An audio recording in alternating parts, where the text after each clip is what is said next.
एक मिनट।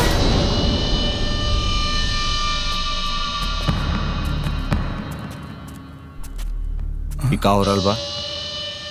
जवान इंसान हमार माई और मौसी के बेइज्जत कैलस, ओकरा के तू राखी बनत बाड़ू? जी वो राकेश यहाँ राखी बनवावे खातिर आयल रहले और इनकरा तरफ से हम रउआ लोगन से माफी मांगत हनी, लेकिन हमके राखी बांधे दीजिए। ठीक बा, शौक से राखी बांध। एक बात गांठ बांध के रख ले कि आज से तोर और हमारा रिश्ता खत्म।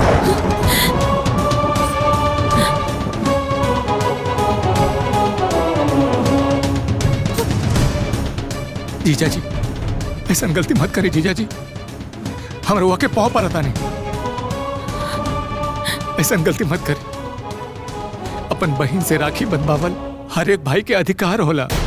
हमरा से ये अधिकार ना छीनी जीजा जी। रुआ भी तो राखी बंधवेले बानी, हमरा भी दीदिया से राखी बंधवावे थी। हमरा और सामने हाथ जोड़ता नहीं जीजा जी। चल ठीक बा, तोरा के राखी बांधे का इजाजत देत बनी, पर वो काम करे के पड़ी। तोरा के हमार माई और मौसी से दोनों से माफी मांगे के पड़ी।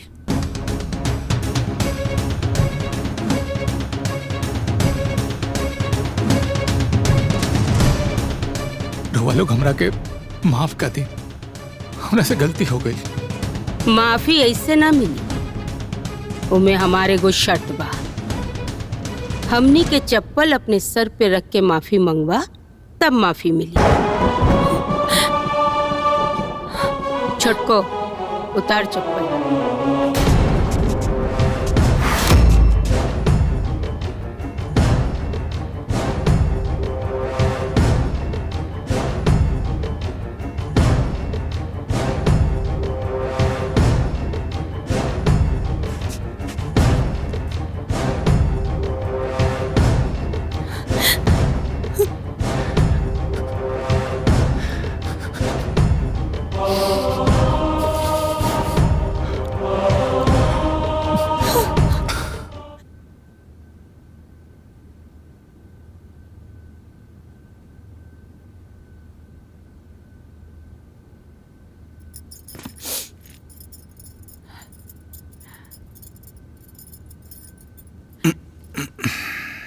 पत्नी की जगह पति के दिल में होगी के चाहिए जी, लेकिन रउआ तो हमके अपन चरण में भी जगह ना दे पौनी।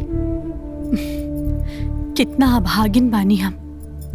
हमार नसीब में केहू के भी प्यार नहीं खे लिखल। कोनो बात नहीं खे, अब ये बात के हमके कोनो भी अफसोस नहीं खे। अफसोस करके का करबू? तू बुझल राख बाड़ू, और बुझल राख में कबो आग ना लगेला। ठीक कहनी है जी, हम तो बुझल राख बानी और हम बेमतलब के जिंदगी जी रहल बानी। खैर कोनो बात नहीं खे। रोआ से को बात कहे के चाहता नहीं। कुछ दिन बाद रक्षाबंधन बा। राकेश रक्षाबंधन में घर आवे की चाहता रे। यही से रोआ जब भी बाजार जाई ओकरा खातिर एगो राखी लेके आ जाई। ए, हमरा पास फालतू पैसा नहीं के, ठीक बा? सुन, तू अपन निकम्मा भाई के राखी बांध के का साबित करे चाहत बाड़े? ओकरा के मना कर दे, यहीं जाइला कोनो जरूरत नहीं के। एक बहन के अधिकार होला कि रक्षाबंधन में वो अपना भाई की राखी बांधे, और ये अधिकार हमसे केहू ना छीन सकेला। बउआ, अरे हमोसी सुन, अरे हमार बेटिया आसवा आवती आज। हम चाहता नहीं ना कि ओकर स्वागत एकदम धूमधाम से होके। अरे मौसी, तू इतना चिंता काहे करत बाड़ू?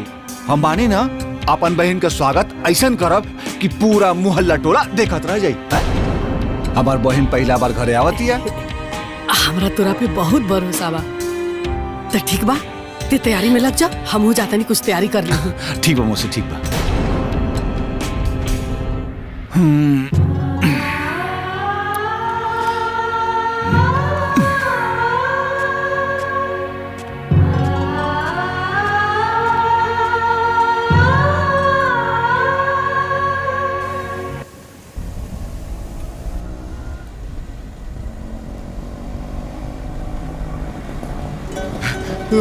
लगाता बबिया आ गई।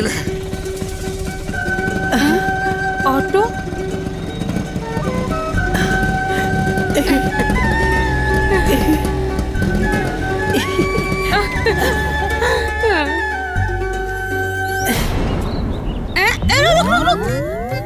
अरे वाह, इतना स्वागत तो हमारे ब्याह में भी ना भइल रहे। छी छी छी, ई तो बंझनिया के भाई है दीदी। हम सोचने की हमारी बेटी ही है।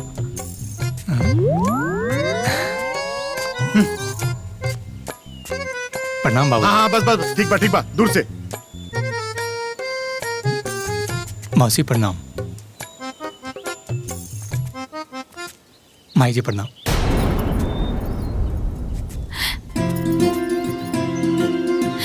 भाई कैसन बाड़ा? प्रणाम। खुशरा खुशरा, चल अंदर आवा।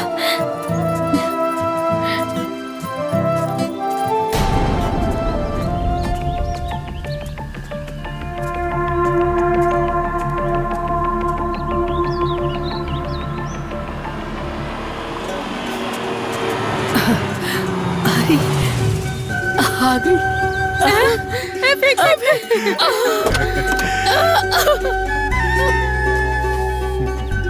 भाई हमारी बेटी।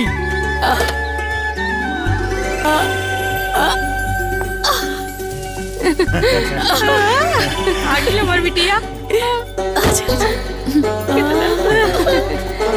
कितना सुंदर लगती है।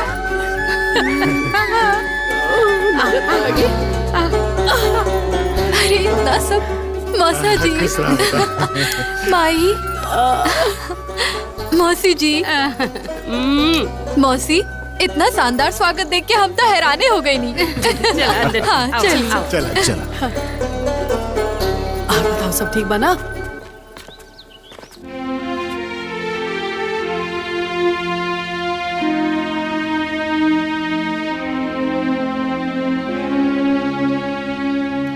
ए दीदी, देखना खाते नहीं के। बिटिया, हाँ मौसी। इतना फल फ्रूट पड़ल बा, दूध पड़ल बा, खाली निहार रहल बड़ू, कुछो खा। अरे हमार मौसी कितना ख्याल रखेली। काहे ना ख्याल रखब? हमार बिटिया माई बने वाला बिया। बढ़िया बढ़िया ना खइबू तो हमरा के तंदुरुस्त नाती कैसे पैदा करके देबू? अरे मौसी, हम बहुत खुश नसीब बानी कि हमार ख्याल रखे खातिर माई से बढ़ के मौसी दे देली। अच्छा, तोरा का कहे के मतलब बा कि हम तोरा के प्यार ना करीला? अरे ना चल माई, गई। हम तो बस ई कहल चाहतानी कि हमके भगवान 2 गो माई देले बाड़े, जॉन अपना जान से भी ज्यादा हमार ख्याल रखेले। हाँ अच्छा बहुत भइल। अब हमनी के बात में मत उलझावा, चला खा। बबुनी, ई लीही अनार के जूस पी लीही। मनहूस बचित्तर, तोर हिम्मत कैसे भइल हमरा सामने आवे के? हाँ तू का चाहताड़ू? तुम्हारी मनहूस साया हमरे पे पड़ जाए और हम बांझन बन जाए, यही इरादा बाना? काहे कि हम तो माँ बने वाला बानी। और ई बात तोहार कलेजा पे सुन के सांप लौट रहल होखी। ना बबुआ, हम तो बस जूस देवे आयल रहनिया।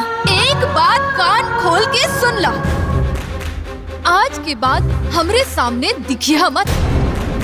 तार ई मनहूस साया अपना बच्चे पे पड़े ना दे। और हाँ, जब भी हमरा सामने आइया नजर झुका के चल जा एजा से, ना तो तोहार झोटा नोच लेब हम। अच्छा बस शांत हो जा, बैठ। अब खा। गुस्सा थूकते। पूरा खाला।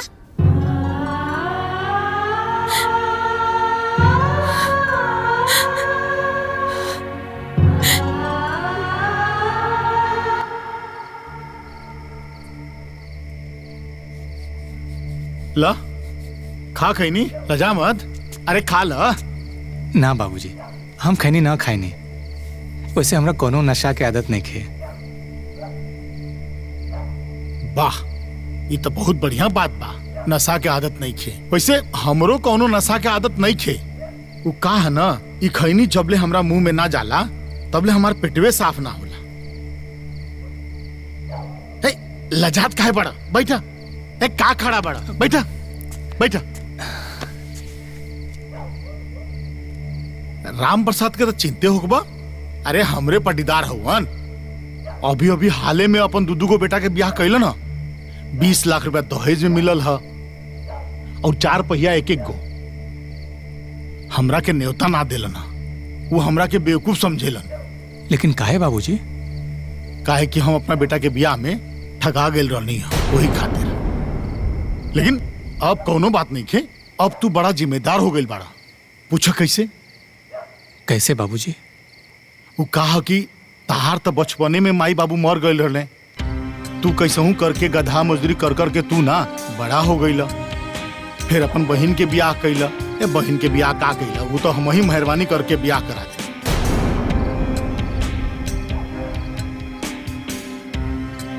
लेकिन अब एगो जिम्मेदारी निभावे के टाइम आ गई बा। देखा देखा अपना जीजा के हमेशा दुखी दुखी रहेला। बस तू एकरा के दहेज में एगो 4 पहिया दे दो। और देखिया, ये हमेशा हरियाल हरियाल रही और खूब खुश नजर आई। बाबूजी, हम 4 पहिया देवे के वादा कैसे कर दी? वैसे भी हमार समय बहुत खराब चल रहा बा। जवन कंपनी में हम काम करत रहनी, वो कंपनी भी बंद हो गई बा।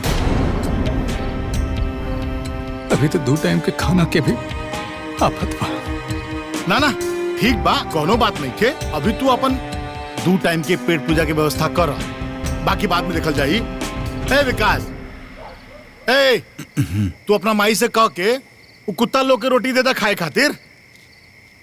अच्छा चला, तोरो खाना की व्यवस्था करी। चला चला बेटा।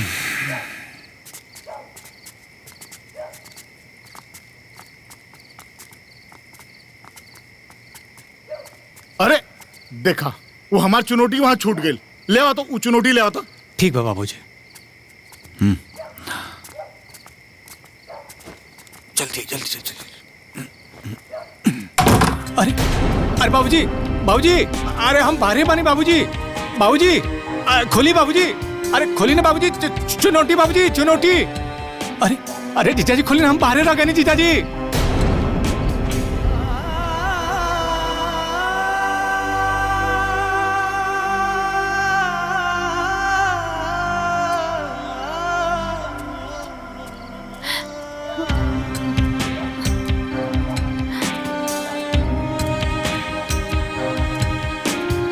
ए जी इतना बेचैनी से केकरा खुदत पड़ो? जी वो राकेश के पता ना कहाँ चल गई। ओकर टेंशन लेवे कौन जरूरत नहीं के। वो बाबूजी के साथे छत्ता पर जाके सूत गइल बा और तू बिना कोनो शोर शराबा किए जाके कमरा में सूत जा। सूत गई? बिना खैले पियले ऐसे कैसे सूत गई? बताई तो कैसे बिना खिले पे सूत गइल? चल चल जो, चल जो। बताई करा के कैसे बिना खैले पियले सूत गइल। दीदी ना, यदि हम दीदी के बुलाए कहीं दीदी दिक्कत में न पड़ जाए। कोनो बात ना राजेश, आज तो बाहर रात गुजार ला।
जल्दी जल्दी दूध पीला चला।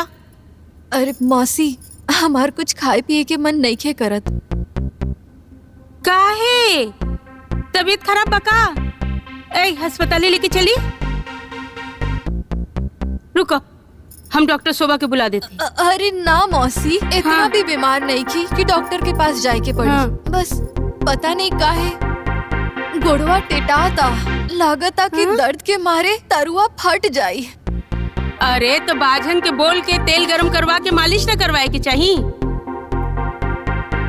ए छोटकी, जाके बोल ओकरा के तेल गरम करे। अरे दीदी, आधा घंटा हाँ। पहले ही ओकरा के बोल ले बानी, हाँ लेकिन पता ना बंजरिया का कर दिया, अभी तक लेके नहीं आई।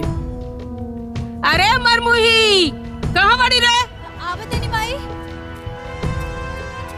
हाय देखा, हमार बेटी के दर्द से जान जा रहल बा और तू दौरा में देख धरे तरू हैं? चल जल्दी मालिश कर।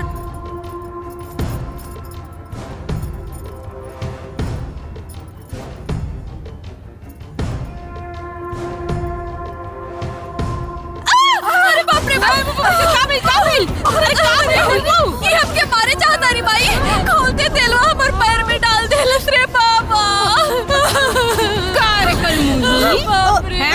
अरे बाप रे बाप। तोर दिमाग कहाँ बरे? ते हमार बेटी के पैर जला देले, अखियां अंधा हो गइल बका। निकाल दी। अरे दीदी, तू केकरा से बतियाव तनु? उठाओ इते, अजराव एकर हाल, तब एकरा पता चली कि हमारा बेटी की जरे के दर्द का बा। ना अम्मा जी, हमके पता न रहे कि तेल इतना गरम बा। हमसे गलती हो गई, हमके एहसास सच में ना रहे। अभी एहसास करा देता नहीं का छटका? हाँ दीदी।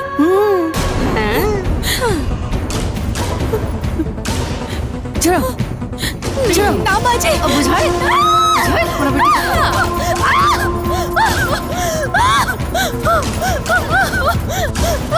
दीदी दीदी, ए माई क्या कर रहल बानी? अरे अरे कितना पापी औरत हो। देखो, दुश्मन भी इतना अत्याचार ना करेला जितना तू लोग हमार बहन के साथ कर रहल बारू। अरे तू लोग इंसान ना हो, जानवर हो, जानवर। चुप हो जा। ना दीदी, देखिए ये लोग के भगवान जरूर सजा दी, और तू लोग के सजा भुगते में रूह कांप जाए तू लोग के। चुप हो जा राकेश, चला यहाँ से, चला यहाँ से, चला। हाय दिख छोटको, हाय लड़का के हिम्मत कितना बा। हमरे घर में आके हमरे ठूस रहल बा और हमनिए के अनाप शनाप बोल के चल गई। कोढ़िया डरावे थूक से भोग अब जा हमने क्यों।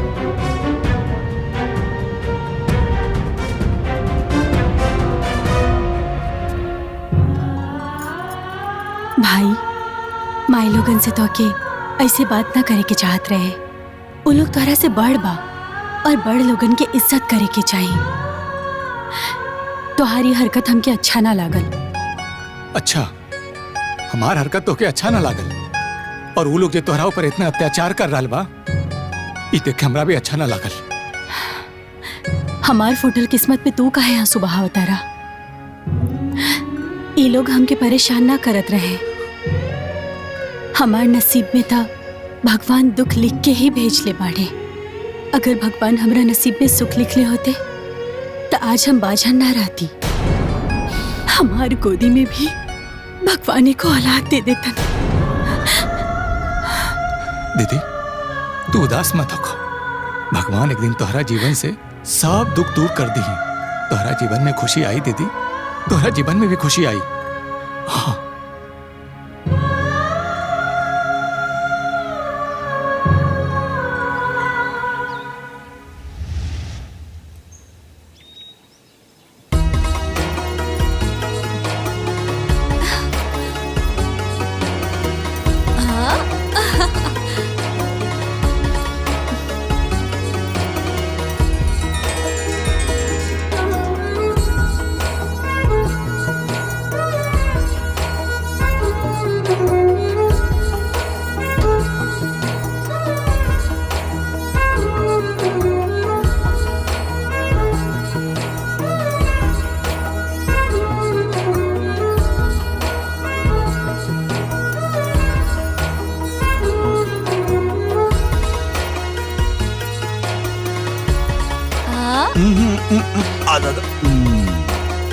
हाँ।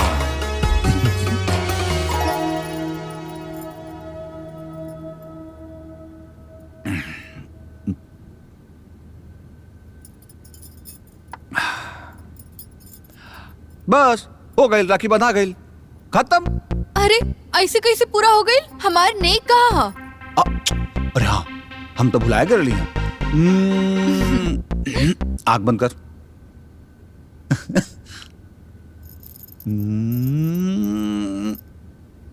आग खोला। भैया इस सब की का जरूरत रहे? काहे ना जरूरत रहा? तू हमारे इकलौती बहन हो और हमारे जे भी कुछ बा वो सब कुछ तो हार बा, और तो अब मामा बाने वाला बानी, खुशी दूना बा। हाँ भैया।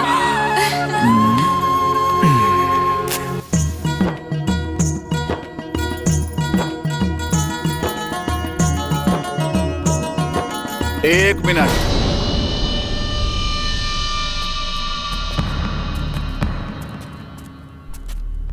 का हो रहल बा? जवान इंसान हमार माई और मौसी के बेइज्जत कैलस, हैं? ओकरा के तू राखी बनात बाड़ू? जीऊ राकेश यहाँ राखी बनवावे खातिर आयल रहले और इनकरा तरफ से हम रउआ लोगन से माफी मांगत हनी, लेकिन हमके राखी बांधे दीजिए। ठीक बा, शौक से राखी बांध। एक बात गांठ बांध के रख ले कि आज से तोर और हमारा रिश्ता खत्म।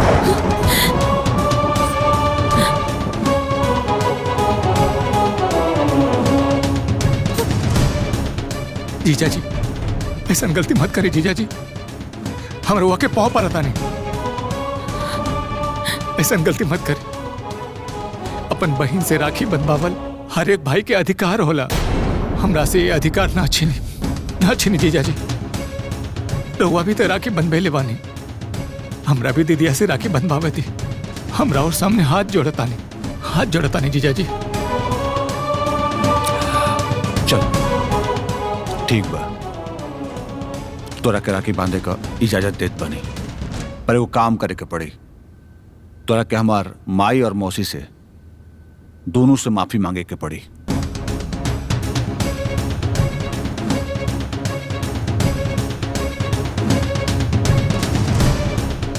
रुआ लोग हमरा के माफ कर दी, हमरा से गलती हो गई। माफी ऐसे ना मिली, उमे हमारे गो शर्त बा। हमनी के चप्पल अपने सर पे रख के माफी मंगवा, तब माफी मिली। छोटको उतार चप्पल।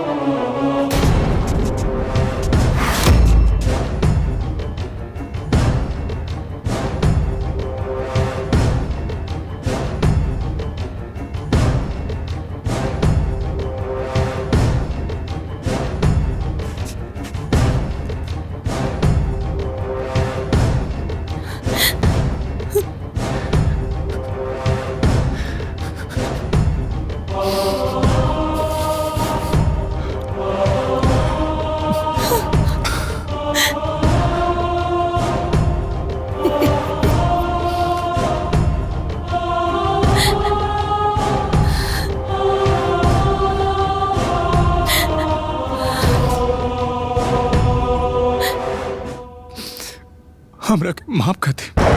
ठीक बा,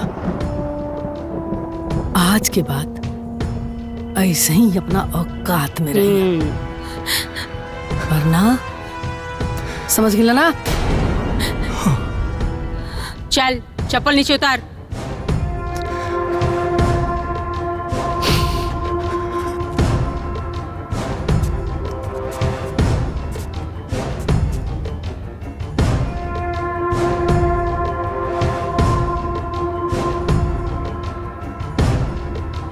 रागिनी,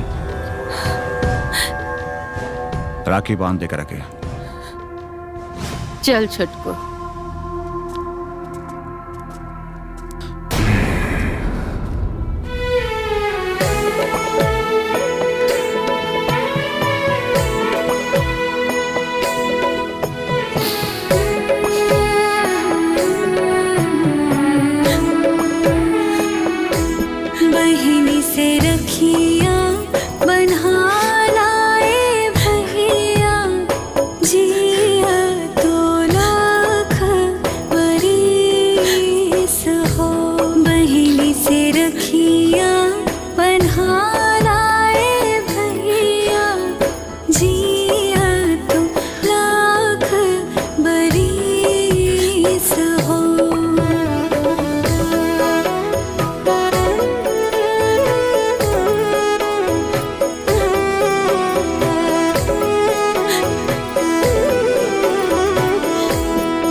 से टिकावा लगवा लाए भैया जिया तो लाख बरिस हो बहिनी से रखिया बन्हा लाए भैया जिया तो लाख बरिस हो।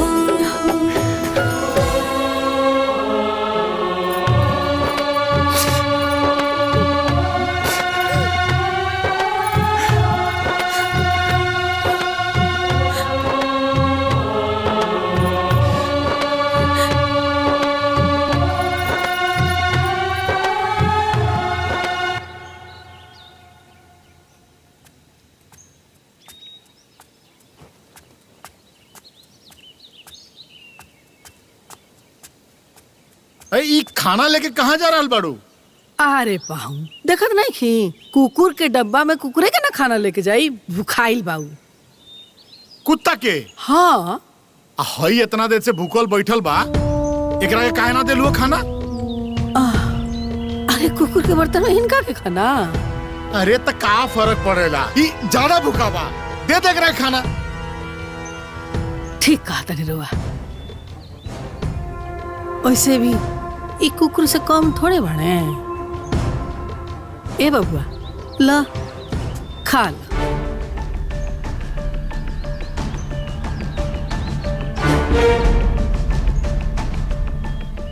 अरे का सोचा तारा, खा लो। और वैसे भी ना कुकुरे लायक बाड़त, बढ़िया खाना के उम्मीद मत करिया, काहे से तेरा किस्मत में इहे लिखल। उ कहल जाला ना कि ससुराल में जमाई के आ बहिन घर भाई के कोनो इज्जत ना होकेला। तू समझ लिया कि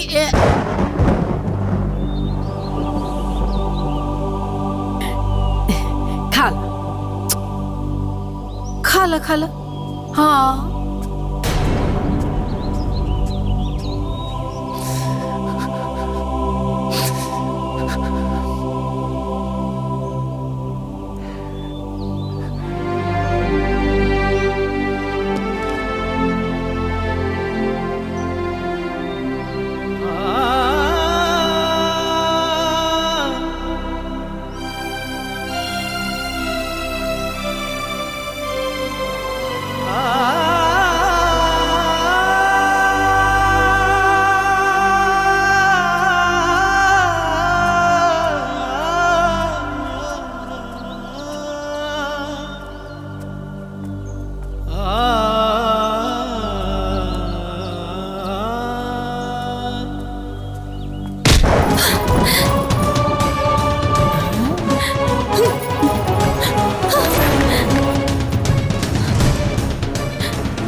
तनिको शर्म ना आइल?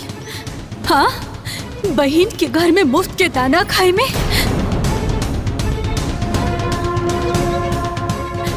अरे तोहरा जैसन निठल्ला भाई इस दुनिया में भगवान केहू के भी ना दे। बहन के सहारा बनल जाला, बहन के सर पे होकर बोझ ना। तोहरा जैसन गरीब और फटीचर भाई होकला से अच्छा कि ना होके के चाहिए।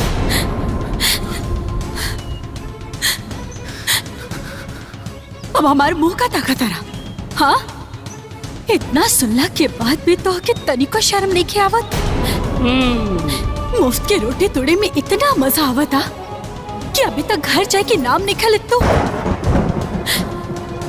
निकल चोर, कभी हमके अपन मुंह मत दिखाइया। निकल जो यहाँ से। अरे निकल।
कहाँ से आ रहल बड़ी रे?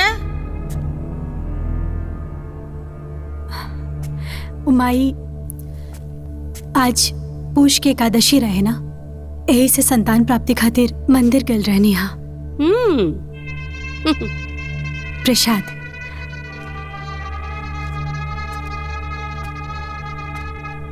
हटाओ।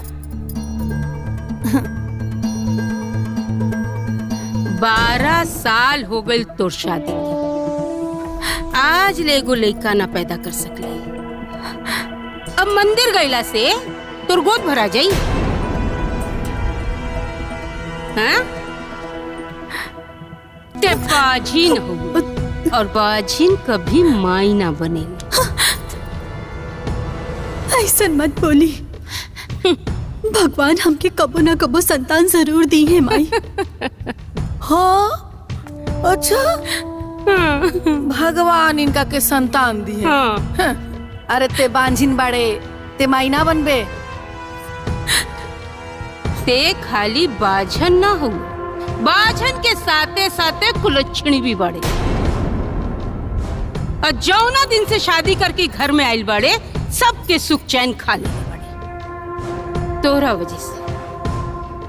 वजह से हमरा के बीपी के गोली खाए के पड़ेला। और एगो बात बता रे, हमार छोटको तोरा के चाय बनावे के कहलस और ते मंदिर चल गईले? ना, हमसे तो रउआ ऐसा कुछ भी ना कहनी। ई का बोला तनी आप? अरे बाप रे बाप, ई देख कितना झूठ बोलती है दीदिया, एकदम लबरी भी आई। हम झूठ बोला तनी? रउआ हमेशा झूठ बोलेनी। काहे हमरा साथ ऐसा करे नहीं रउआ? जब देखा तब सास और बहू में हमेशा लड़ाई लगावत रहेली।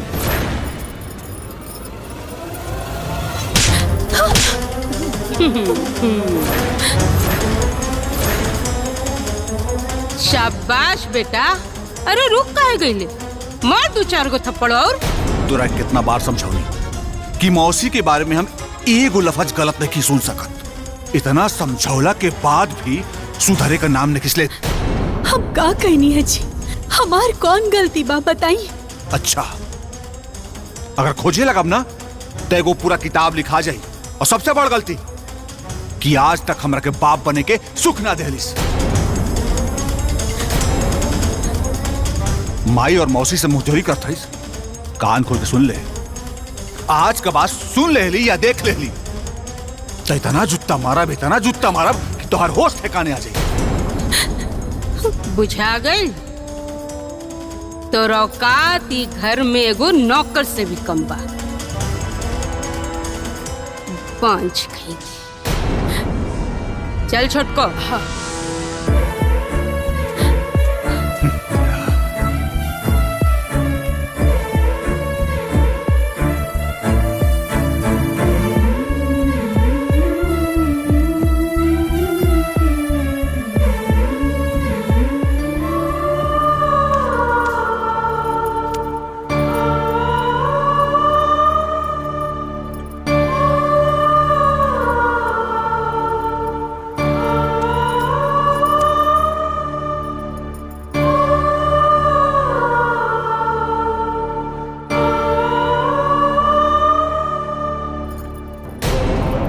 बाझिन हो और बाझिन कभी माई ना बनेगी।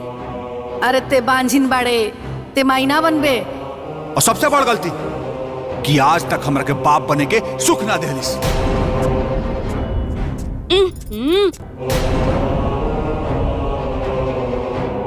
ए कलमुही, हाँ? तोर ध्यान कहाँ बा रे? रोटी जल रहल बा, बुझात नहीं खे? हाँ? नहीं खे बुझात? तोर बाप के अनाज के गोदाम। हाँ, हमार घर के अनाज जियान कर रहल बाड़े। अरे अरे अरे अरे, हम तो भुलाइए गई नहीं। तू पहले ही इतना बड़ा मनहूस बाड़े कि बचपन में ही अपन माई बाप के चिबा के खा गई ली। माँ जी, ऐसा मत बोली रहुआ। हाँ, हर चीज के कसूरवार हमके मत है। अरे अरे अरे अरे, हमारे में का गलती बा? अरे तोर पैदा होकला ही सबसे बड़ा गलती बा। अरे हमार किस्मत तो पहले ही फूटल बा। तोरे जैसे बाझन हमरे माथे पे चढ़ल बा जे आज ले हमार गोद में एगो पोता ना दे पैलस। हर वक्त हमके बाजन के ताना काहे सुनावत रहे नी? हमरा जख्म के इतना मत कुरे दी माँ जी। सच कहला पर तो मिर्ची लागी ना बहुरानी। हाँ? अरे हम एक बार ना 1000 बार तोरा के बाजन बोलम। का कर लेबे रे? हैं? ऊपर से तोर इतना हिम्मत, एक तो हमार रोटी जला दिली, ऊपर से पटर पटर पटर पटर कर रहा बाड़े। इतना मन बढ़ गइल बा रे, बहुत मन बढ़ गइल बा। आज तो हम लोला पूछ दे। लोला माई, अम्मा जी,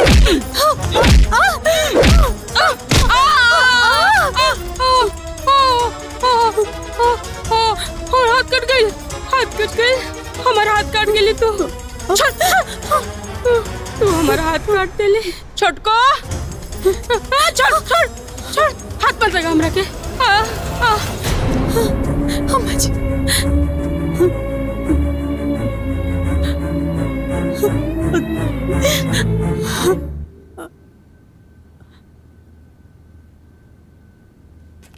उबंझिनिया एक नंबर के हत्यारिन बिया। बतावा हमरा दीदी के इतना चोट लगा दिलस। अरे उ नकल मुही एक नंबर मर्दाना शरीर बिया। ओकरा के हाथ से काहे मारे गइलू हा? डंटा से पीटे के चाहत रहल। हाँ, अब डंडा से मारब। अरे माई, ई चोट कैसे लागल है? तोर मेहरारू के देन बा। मतलब? वाह रे बेटा, अपना माई के इतना चोट देख के मतलब ढूंढत रहे। अरे तोर मेहरारू ना बाघिन या बाघिन, घर में केहू के इज्जत करे ले का? लाज शरम सब धो के पी गई बिया। आज तो हदे हो गई हा। अरे मामूली से बात पे हमरा दीदिया के हाथ धर के आंट देलसिया। देख, अरे हम तो ओकर चंडी रूप देख के डरा गई नी। हाँ दीदी, तू हमार बात माना। तारा जिए के बाना तो तू अपन दूसर व्यवस्था करा, ना तो एक दिन ऐसा ना आई कि तोर पोतोहिया तोरा के मार दी।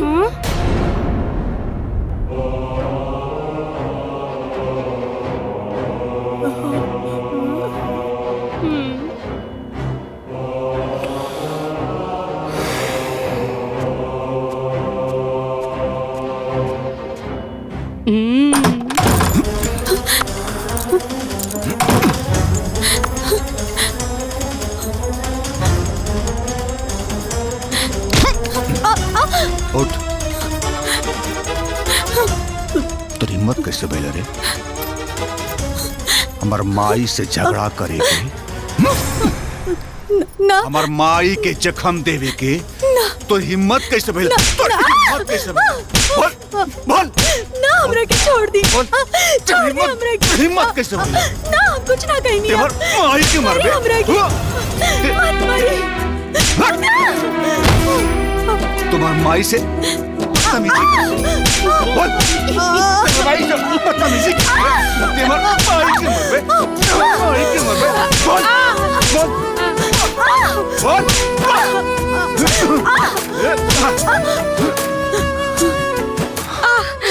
यहाँ पे आराम मिला था, आराम मिला था।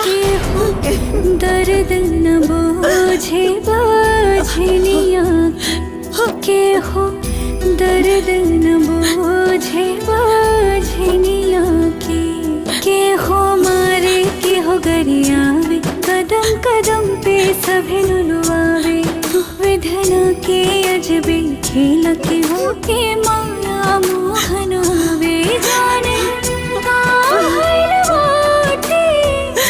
दुनिया के हो, दर्द न बोझे बाझनिया के हो, दर्द न बोझे बाझनिया के।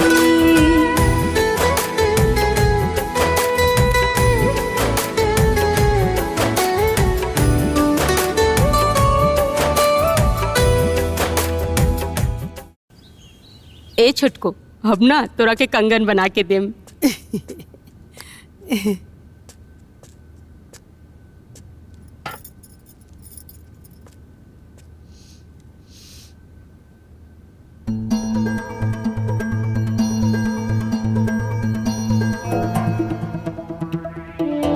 का रे, हमनी के जानवर उनवर समझे ले, जैसन जला के रोटी ला के पटक देले। अरे दीदी, ई मनहुसवा से ना अच्छा चीज के उम्मीदें कल बेवकूफी बा। वैसे भी ना एकर पैरो भी ना अब सगुनी बा।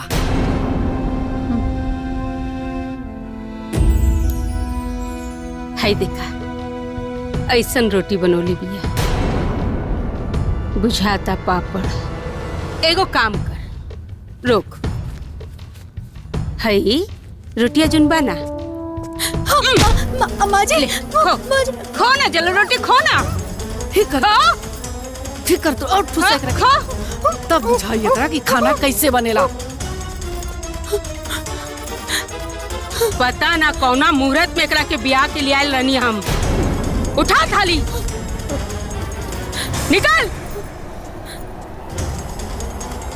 नाश कर देली बिया सब।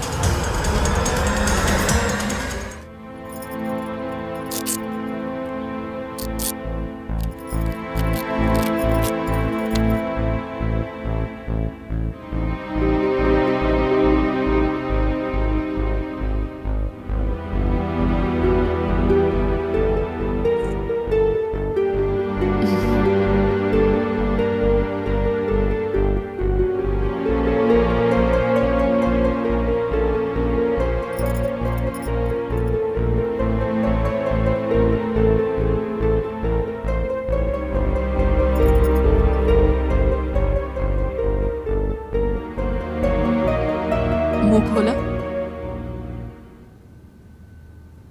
हम अच्छा से चेकअप कर देले बानी, अब घबरावे की कोनो बात नहीं के, बस थोड़ा सा बीपी हाई बा। रउआ के खान पियन के ध्यान रखे के पड़ी, हो सके तो हेल्दी खाना दियल जाए। सुबह शाम प्रॉपर खाना खाती है ना? ठीक बा जी।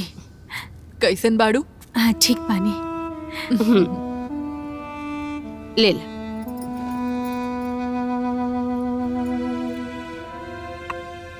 तब कमला, खाली नातिये के गोदी में खिलावे के बाका?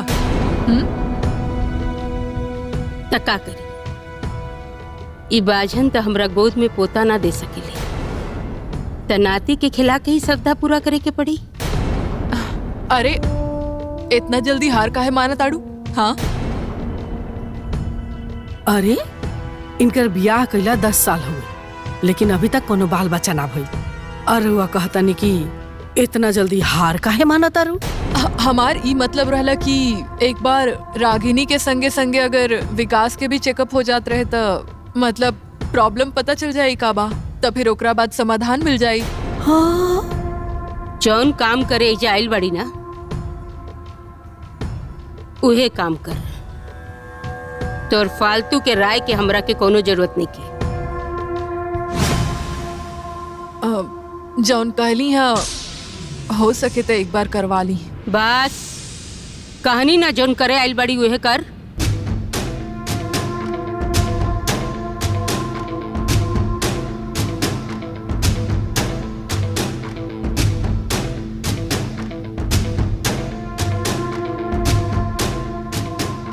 हमसे ये सब ना हो पाई, हमके बहुत डर लग रहा बा। देखा रागिनी, तोहके कोनो भी हाल में ना ई काम करे के पड़ी।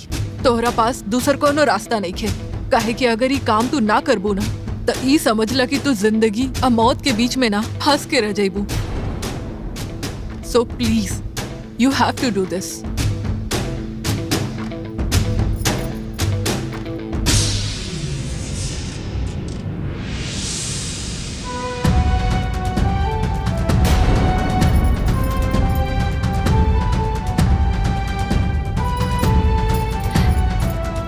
ये लीजिए जी, दूध पी ली है।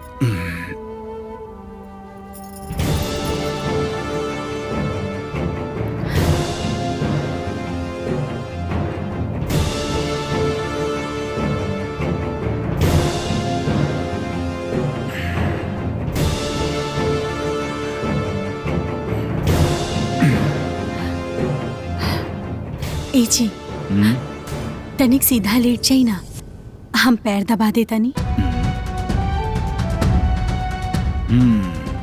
इतना अच्छा काम बा। हाँ।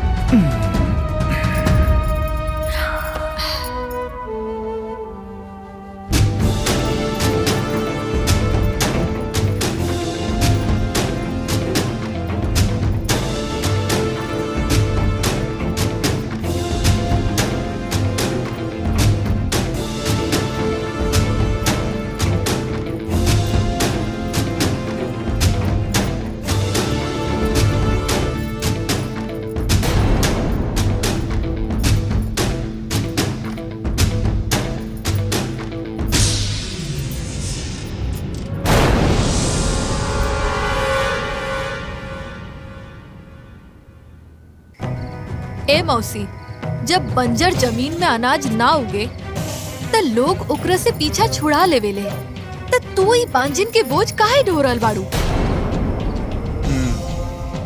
ई बाझिन के हम का करी, हमरा के कुछो समझ में नहीं आवत। अरे मौसी, करे के का बा? ओकरा से अपन गर्दन छोड़ा ला। देखा मौसी, एगो काम करा, ओकरा के मार पीट के घर से भगा दो, और ना तो ओकरा के जान से मार दो। हाँ दीदिया, वो बांझी ना पिटात पिटात थुथुर हो गई बिया। मारला पिटला से घर से ना जाई। तो अब एक के रास्ता बचल बा, ओकरा के जान से मारे के पड़ी।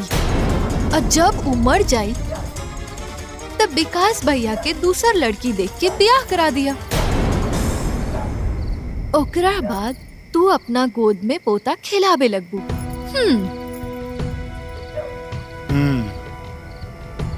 हमरा के ती बात से कोनो दिक्कत नहीं के, बाकी विकास और ओकर बाबूजी मनिहन तब ना।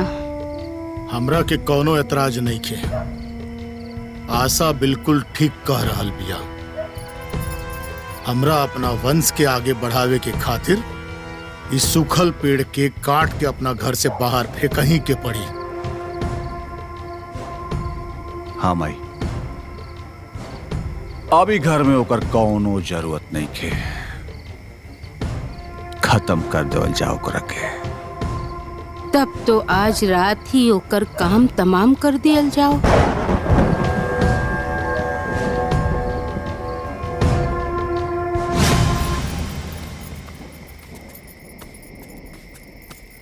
बहू, का भइल माँ जी? हमसे फिर से कोनो गलती हो गई का? अरे ना ना ना ना, ना। रोआ काहे मुस्कुरा रहल बानी? हम अपन पतों के देख के मुस्कुरात बानी कि तू कितना हिम्मती और साहसी बाड़ू। हमनी के दिन रात गाली गलोच मार पीट पता ना का ना करीला, ओकरे बाद भी तू दिन रात सबके सेवा करेलू। हाँ दुल्ही, दीदी सही कहा तारी। अब आज के बाद घर में तारा के केहू बांझिन ना कही। अरे कहा भइल, बाल बच्चा ना भइल ता? अब देखा तारा पर ना अब ज्यादा अत्याचार कल पाप हुई, और हमने के ऐसा पाप करके भगवान के पास जाए जाना तो नरकों में जगह ना मिली हमने के। अरे छुटको, चाय दे सब बात, जूस दे। देखा बेटा, ई जूस तोरे खातिर ले आइल बानी। देखा ना कितना कमजोर हो गइल बाड़ू। वैसे भी तोहार इलाज चलता ना। ला जूस पीला। ना माँ जी, हम ठीक बानी। अरे कहाँ ठीक बाड़ू बहू, ला पीला। और हाँ, ये सब काम छोड़ दो, हमने के कर ले जा। हाँ। जूस पी के आराम करा।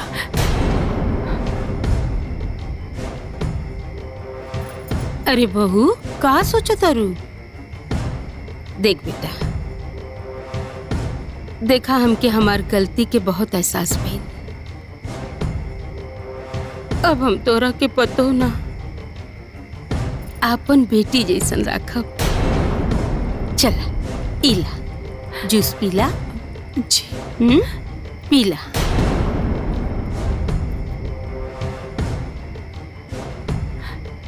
पीला बेटा। अरे पीला पीला पीला।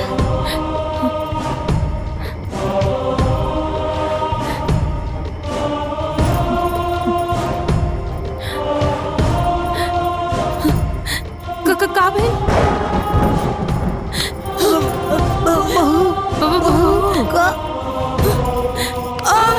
का भइल हो?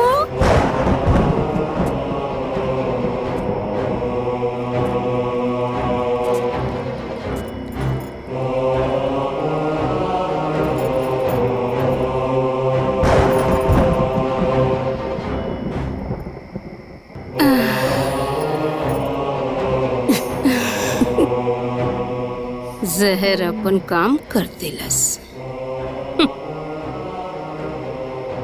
ओकरा के तो हमनी के मार देनी, अब ओकर लाश के का कइल जाओ? अरे दीदी, कहीं पुलिस के पता चल जाई तो का होई?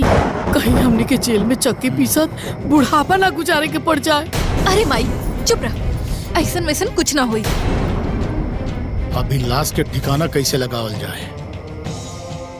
हम तो कहता नहीं पीछे वाला बगीचा में ले जाके ओकरा के गाड़ देवल जाओ। हाँ, ई सही रही। अरे हाँ। तू सब लोग चुप हो जा और हमार बात ध्यान से सुना।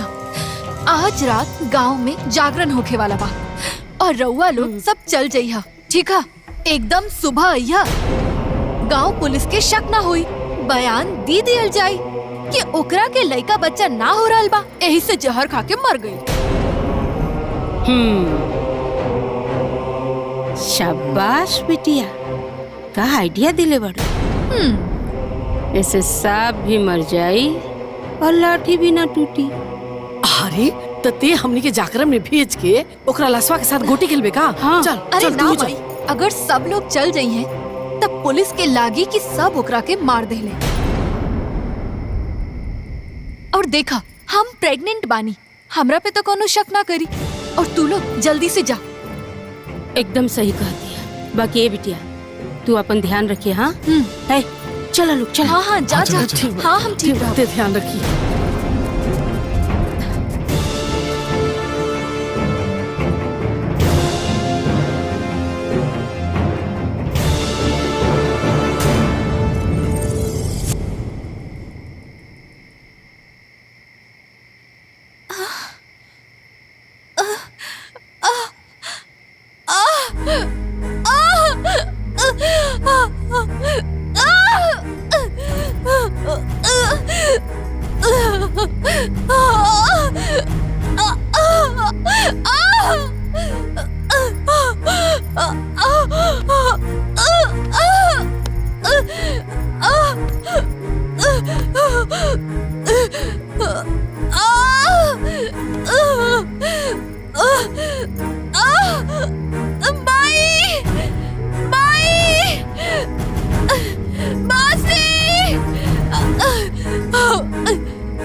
बबनी, भाभी, बबनी, क्या हो गई?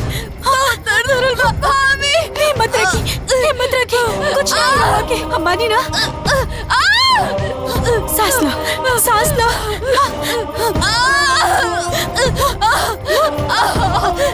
और जोर से।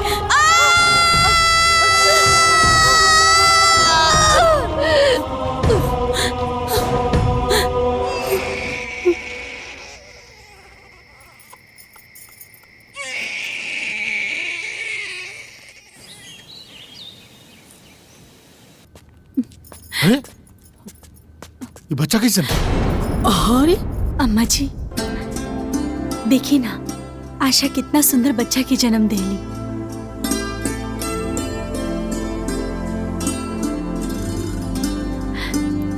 आशा कहाँ भी है? आशा अंदर बाड़ी। हाँ, दे हमरा नाती दे। मन घुस कहीं के तोर परछाई पड़ी ना तो हमार नाती पे अपशगुन हो जाई। आशा आशा आशा ए आशा आशा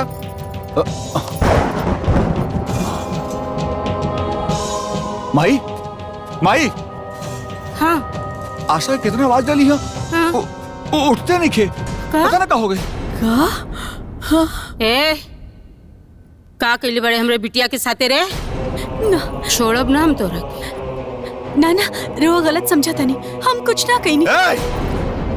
सच सच बताओ कि तू हमारा बहन के साथ का कैली सा? तू ओकरा के जहर देके मुआ दली सा ना? ना ना सच सच बता, गला दबा के मुआ दे। हम कुछ ना कहीं। हम कुछ ना कहीं। झूठी कहीं का। मोर एक रखे। चल चल हम कुछ नहीं की कहिले। चल ना हमरा के छोड़ दी। चल ना ना छोड़ दी हमरा के।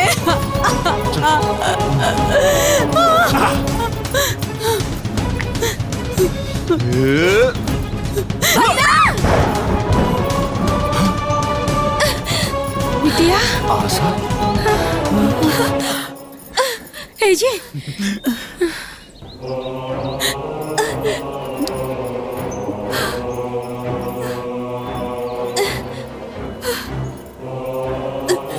भाभी तू ठीक बाड़ू नु?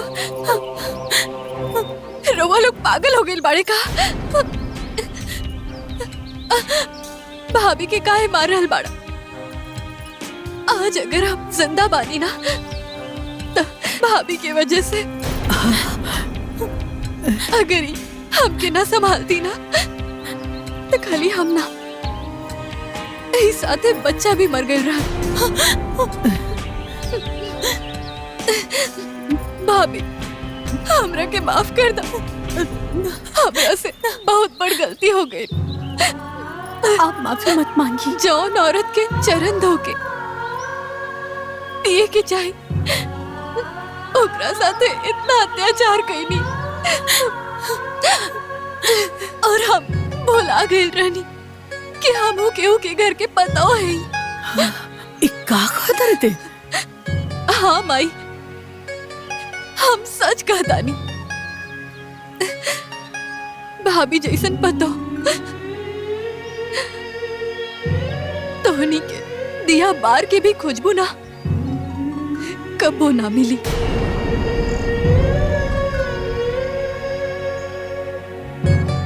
मौसी एगो बात बतावा। आज के जमाना तू जाने लू ना, शादी होते ही पतो सास ससुर के घर से बाहर भगा देले।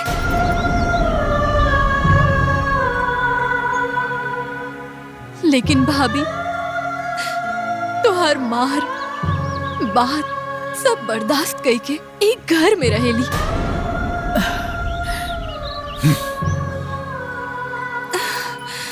पूछी काहे? तोहार डर से ना, तोहार इज्जत और लाज रखे खातिर।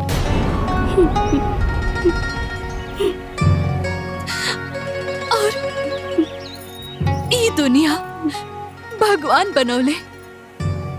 अगर भाभी के कोनो औलाद ना भई तहे में इनकर का गलती बा?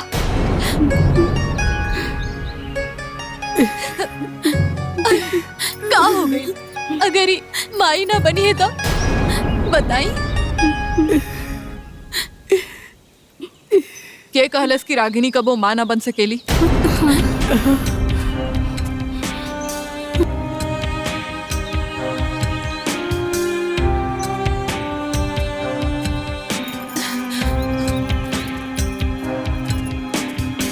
रागिनी में ऐसन कोनो भी कमी नहीं खे जेकरा वजह से वो मां ना बन सकेली। रागिनी मां बन सकेली। डॉक्टर अगर रागिनी में कमी नहीं की तो फिर कमी की करा में बा। कमी रउआ में बा। कहा? हाँ,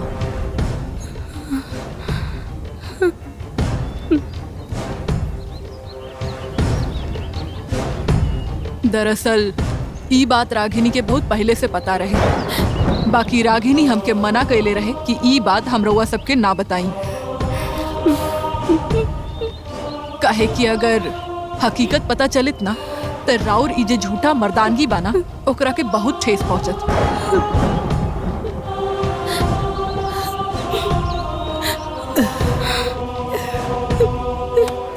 इतना साल तक रउआ सब लोग बिना कोनो गलती के, बिना कोनो मतलब के हमके सजा देत रहनी और हम चुपचाप रोज रोज सब कुछ बर्दाश्त करत रहनी। काहे जी, काहे कहीं हमरा साथे ऐसन?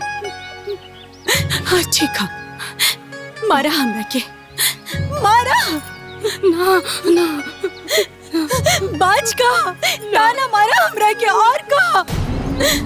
लेकिन एगो बात कही, बाज खाली औरत ना मर्द भी हो सकेला।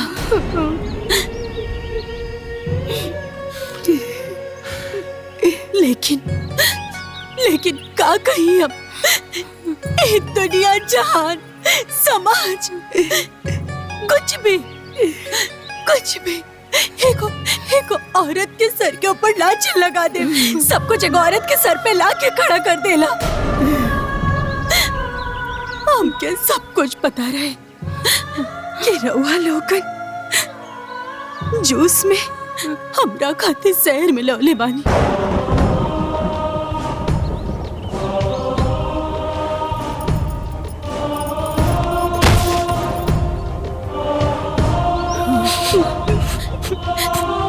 लेकिन हम सब कुछ चुपचाप जहर पी गई नहीं। पता बा काहे कि हमके ऐसा जिंदगी ना चाहिए। हम मरल चाहता नहीं, पता ना काहे भगवान हमके बचा दे ले।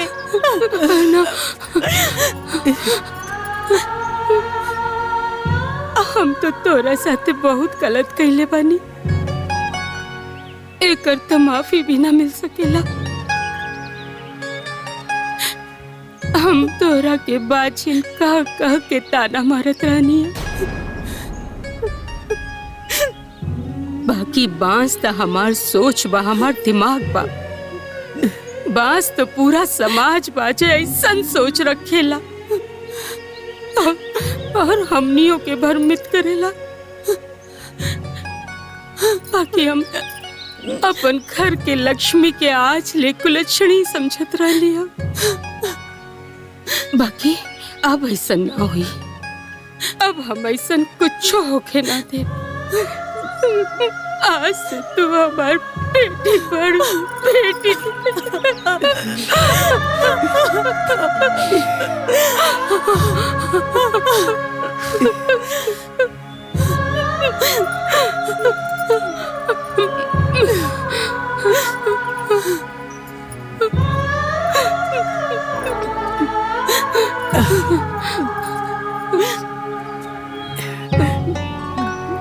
धन्य बाड़ू दुल्हन, तू धन्य बाड़ू। अरे हमरा जैसे भागिन औरत, अरे अपना सास से भी बढ़ के सेवा कैलू, इज्जत कैलू, सम्मान कैलू।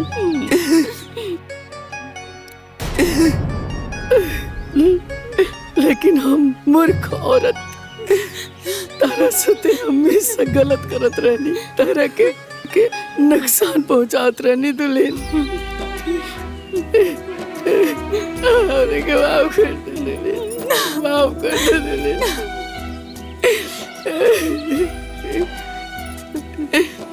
गुनाहगार तो हमहू बानी, हमरा के माफ कर दे बेटा, माफ कर दे हमरा के।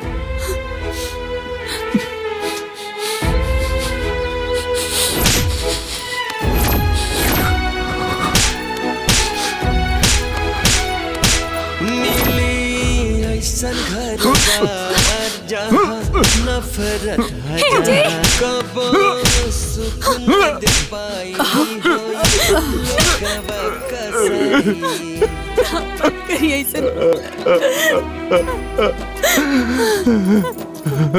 माफ कर दो रागिनी, हमको माफ कर दो। अरे भाई बहुत हो गई रोना धोना। हमरा लगे ना तोहरा लोग खातिर एगो खुशखबरी बा। विकास के इलाज संभव बा।